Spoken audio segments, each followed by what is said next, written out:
Hey, Mark Gellard here, and thanks for watching. Today we've got an opportunity to be joined by renowned physiotherapist Ian Barstow, who's been on the tour for 10 years and was a former professor at the University of Florida of Biomechanics. So Ian's going to take us through the video that you're about to see with Rafa Nadal. G'day, Mark.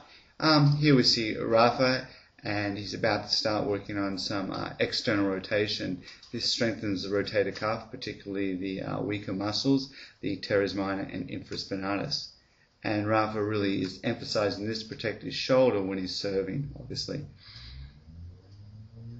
And is Pre-Hab just as important as your on-court workouts? Pre-Hab is very important because if you're injured, you can't play. And now he's working a little bit on internal rotation, and this works on the other rotator cuff muscles, particularly the subscapularis. And he's paying particular attention to pre-habbing of the shoulder. Shoulder injuries are very common in overhead athletes and particularly tennis players. In fact, the great Australian Patrick Rafter career was cut short, and incidentally, Pete Sampras had a rotator cuff tear and did all these exercises without ever having to go under the knife. Wow, so you don't always need to go under the knife when you get injuries. Using these kinds of exercises, which are real easy to do, are worth doing. Yeah, these very specific exercises to strengthen the rotator cuff are critically important to prevention of injuries. Here we see him on the power plate, and he's working on obviously his barefoot, so he's working on some of the intrinsic muscles on his feet, and his gastrococceleus. The vibration causes quick contraction and relaxation of the muscles, depending on what speed they have it on, but 30 to 60 short contractions in a second there. So he's really firing these muscles, and it's in a static position, but he's really emphasizing some barefoot stuff, and that's really one of the big things nowadays is barefoot training. Right. Here he's working on his scapular stabilizers. He's working on retraction. This stimulates the rhomboids, engages the lower trapezius, and it's really important. Everyone knows the rowing exercise, but it's very, very important to get your scapulars back and down. In fact, he can improve a little bit by getting them down a little bit further. Right, and this is very different than to just doing a row where you're bringing your elbows all the way bent to your side. The emphasis here is on prehab and emphasis on scapular retraction, and that actually opens the glenohumeral joint, allowing more room for the rotator cuff. Here he's doing a ski squat.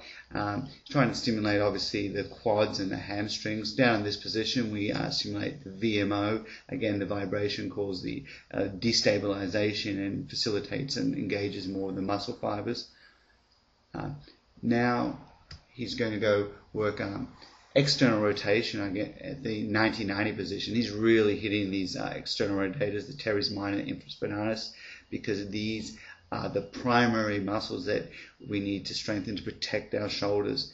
When someone is hitting a tennis ball, the deceleration is very, very important, and this is primarily done by two small muscles, and he wants to work them. Again, he's emphasizing balance, which I think is very, very important. Even though he's left-handed, he wants to, well, he's right-handed, but he's working both sides, trying to get, symmetrical strengths. Even in baseball players, they aim for 5 to 10% differences at most. He's gone down to a single leg position now. He's gone sitting backwards now to emphasize more the glutes and take some pressure off his knee, off the patellar tendon there. And this isometric position is probably one where he's least pain, because he's probably having some patellar tendon problems at this stage, I think, in his career, and he's really emphasizing some prehab. Great stuff. I love it. The fact that he's barefoot, because he's really ahead of his time. Now it's all the rage with these vibrant shoots and all the shoes and all this sort of stuff, but they're well ahead of his time. Now he's in a 90-90 position again. He's working on internal rotation, get some pop on his serve. He's got his shoulder in a protected position, meaning that it's not stretched out. He's pretty smart training here, obviously working with a physiotherapist or physical therapist. Going to some single leg stuff again. The single leg is all the rage now because it works the stabilizers of the hips. So we get the glute medius, glute minimus, and we get some adductors as well as the core involved in this. And I'm sure that's what the physio here is explaining. Works the balance, Often we want to look at the left-right balance, see that they're symmetrical. There can be little idiosyncrasies or differences between this. Can you explain what isometric means when he's doing this? Isometric means there's no movement at the joint, and around the knee, some of these deeper positions, they're said to facilitate the VMO, vastus medialis obliquus. Here he's working back extension, critically important. Number one injury actually in tennis players is the low back, so he's working on some back extension, stimulating the multifidus. Now outside, looks like a beautiful apartment there. Yeah. Push-up pluses, great for the serratus anterior. Again, his form could be improved. His shoulders go up a little bit, like a little bit more depression there, but great exercise. And these are all pretty easy to do for pretty players. easy, but very specific and targeting specific muscles. He's working on some scapular depression here. Great exercise. Not just doing chin-ups, but he's really emphasizing the weak link in the chain. What he's really been targeting here, what we know will break down, and he's working it preventively so he has no problems. I don't think he's had a lot of shoulder problems. Here he's doing some sit-ups on the physio ball. The physio ball allows more range of motion, and it's great. And now he's working on some isometrics for the hamstrings and the low back here. Another great exercise, great stabilizing exercising.